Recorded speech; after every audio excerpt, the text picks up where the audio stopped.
మీరు సమాఖ్యవాదిగా చాలా మాట్లాడడం జరిగింది చాలా స్టేజెస్ మీద. సో ఏపీ రాజకీయాలు ఇప్పుడు ఎలక్షన్స్ కూడా రాబోతున్నాయి. సో అక్కడ మీటింగ్స్ ఏవో కూడా జరుగుతున్నట్లు తెలుస్తుంది. దీని మీద ఒక క్లారిటీ ఇవ్వాల్సిన అవసరం ఉంది. మూవీస్ లో చూస్తామా, పొలిటీషియన్ గా చూస్తామా? ఫస్ట్ మీరు ఒక పదాన్ని సరి చేసుకోవాలి. ఐఎమ్ నాట్ ఎ సమైక్యవాది. నేను ప్రత్యేక హోదా కోసం పోరాడని తప్పితే సమైక్యవాదం గురించి కాదు. అది 60 సంవత్సరాల తెలంగాణ కళ, అది సాకారం అయిపోయింది. ఇట్స్ ఓవర్, ఆ గేమ్ అయిపోయింది. 2 రాష్ట్రాలు, 2 అన్నదమ్ములు కలిసి ఉంటున్నారు, హ్యాపీ.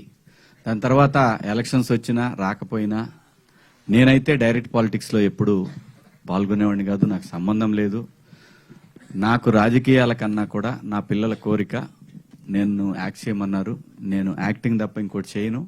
ప్రజలకి సమస్యలు వచ్చినప్పుడు మాత్రం రేపొద్దున వచ్చినా సరే, ప్రజా సమస్యలు ఏమన్నా సరే ప్రజల గొంతుకగా మాత్రమే ఉంటాను. నన్ను కావాలని ఒక పార్టీకి కనుక అంటగట్టాలనుకుంటే ఖచ్చితంగా ఆ పార్టీలోకి వెళతాను, దోలు తీర్చేస్తాను. అందరికీ నా జోలు రావద్దు. నేను నిజాలు మాట్లాడతా కాబట్టి అందరికీ ప్రాబ్లమే. సో అటువంటి వాడు రాజకీయాలకు పనికిరాడు, నేను రాజకీయాల్లో పనికిరాను, నాకు తెలుసు. ప్రజల గొంతుకగా మాత్రమే ఉంటాను. దయచేసి నన్ను ఎవరు కూడా పలాని రాజకీయ పార్టీ, పలాని చంద్రబాబుకో, పలాని జగన్మోహన్ రెడ్డికో, లేదంటే మా కేసీఆర్కో ఇట్లా ఏం నాకు సంబంధం లేదు. నేను ప్రజల సమస్యల గురించే మాట్లాడతాను. అది మాత్రమే గుర్తించండి. గుర్తించబోయినా నాకు పోయేదేమీ లేదు.